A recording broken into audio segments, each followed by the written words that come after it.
എനിക്ക് ഇന്ന് വരെ അറിഞ്ഞിട്ടില്ലാത്ത, ഞാൻ കണ്ടിട്ടില്ലാത്ത, സംസാരിച്ചിട്ടില്ലാത്ത ഒരു സ്ത്രീ വിളിച്ചു പറയുന്നു. ഉടനെ അത് കൊടുക്കാനുള്ളതാണോ പത്രത്തിൽ? ഞാൻ നിയമ നടപടി ആർക്കൊക്കെ എതിരായി നോക്കണമെന്നുള്ളത് കാര്യങ്ങളെല്ലാം വെച്ച് നിയമ നടപടി സ്വീകരിക്കും. എന്തുകൊണ്ടാണ് ഗോവിന്ദൻ മാഷും പിണറായി വിജയനും തള്ളിപ്പറഞ്ഞ നന്ദകുമാറിനെതിരെ കേസ് വേണ്ട എന്നുള്ള തീരുമാനം EP ജയരാജൻ എടുത്തത് എന്നതും കേരളത്തിന്റെ പൊതുസമൂഹത്തിന് മുന്നിൽ. ശോഭാ സുരേന്ദ്രനും ഗജ ഫ്രോഡാണ്. വീണ്ടും പറയാം, സ്ട്രേഞ്ചർ അല്ലായിരുന്നു. ആര്? ഞാനും ജാവദേക്കറും. തൃശ്ശൂർ ഞങ്ങൾക്ക് വേദി ഒരുക്കിയാൽ ഞങ്ങൾ SNC ലെവലിൽ കൺസീഡ് ചെയ്യാന്നു. ആ കൺസീഡ് ചെയ്യാന്ന് പറയുന്നത് വെറുതെ ഒരു പൊളിറ്റീഷ്യൻ പറയുന്ന പോലെയല്ല.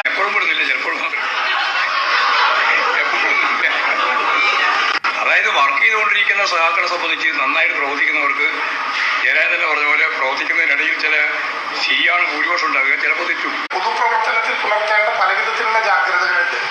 അത് എല്ലാവരും മനസ്സിലാക്കി പോവുകയാണ് ഏറ്റവും നല്ലത്. റെക്കോർഡ് ചെയ്യാത്ത ഫോണുകൾ വളരെ കുറവായി